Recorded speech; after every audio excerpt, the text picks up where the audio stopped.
Herkese merhaba, kanalıma hoş geldiniz. Bebeklerinizin öksürükleri için harika bir tarifle geldim yeniden. Kanalımda birçok öksürük için tariflerim bulunmakta. Bir yenisini daha ekliyorum ve bu da gerçekten güzel bir tarif. Bebeklerinizde olan öksürük için kullanabilirsiniz. Ki bu tarif için kullanacağım malzemeler neler? Burada elma kabuğum var. Şöyle sadece kabuk kısmı değil, etli kısmından da biraz aldım ve güzel yıkanmış bir şekilde elma kabuğu kullanıyorum. Dilediğiniz elmayı kullanabilirsiniz. Tatlı olmasına dikkat edin. Bunlar hazır elma değil, köy elması. O nedenle böyle biraz farklı gelebilir sizlere de. Tamamen pürüzsüz değil kabuğu. Köy elması olduğunu söylemek istedim o nedenle. Burada da bir avuç kadar ıhlamurumuz var. Ve burada ayva kabuğum var. Gene elmada yaptığımız gibi şöyle etli kısmından alarak kullanacağız ayvamızı. Bu da aynı şekilde kendi ağacımızda yetiştirdiğimiz ayvalarımızdan. Ve ayvanın bir tane yaprağını kullanacağım. Şöyle bunu da güzel bir şekilde yıkadım ve bu yaprağı kullanacağız. Son olarak da burada bir bardak kadar kaynar suyum var. Suyun kaynamış olması önemli. Çünkü çayımızı demleyeceğiz. O yüzden suyumuzun kaynar olması önemli. Şimdi bütün malzemelerimi kaynar suyumun içerisine atıyorum. Şöyle ayva kabuklarını da atıyorum. Lütfen bunları güzel yıkamış olduğumuzdan emin olalım ve daha sonra kullanabilirsiniz. Şöyle ıhlamurlarımı da elimle şöyle atacağım. Ihlamurlarımı da koyduktan sonra şöyle kaşık yardımıyla bunu güzelce suyun içerisine gömüyorum diyelim.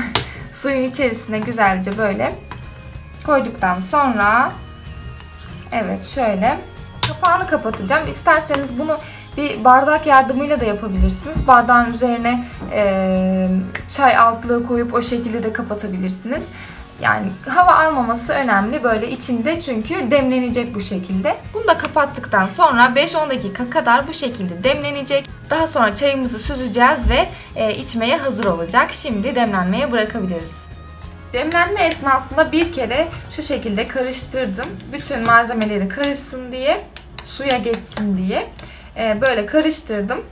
Şimdi 10 dakikanın sonunda artık süzebiliriz. Şöyle bardağıma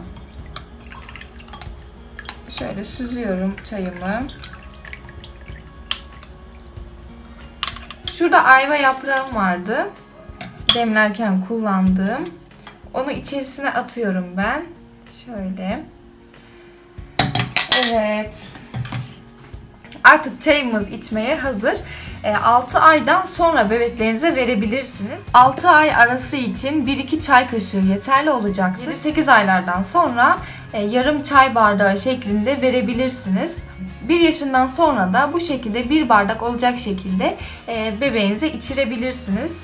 Ihlamuru kaynatmak yerine demleyerek yaparsanız daha çok faydalı olacaktır. Zira ıhlamur kaynatılmaz, demlenir. O nedenle bebeklerinize de demleyerek yapmanızı öneririm. Aynı zamanda ayva da öksürük için gerçekten etkili bir meyve.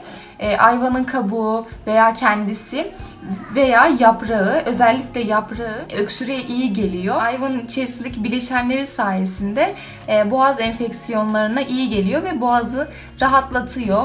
Öksürüğe de iyi geliyor. O nedenle öksürük için, soğuk algınlığı için tercih edilen bir meyve.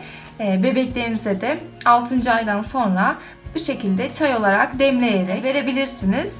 Evet, tarifimiz bu kadardı. Diğer öksürük videolarım için ekranda çıkan bağlantılara tıklayabilirsiniz. Kanalımda birçok ek gıda, oyun aktiviteleri, anne bebek sohbetleri, anne bebek konularını içeren videolarım bulunmakta. Bunlara göz atmak isterseniz de kanalımı ziyaret edip abone olmayı unutmayın. Bir sonraki videolarda görüşmek üzere. Şimdilik hoşça kalın.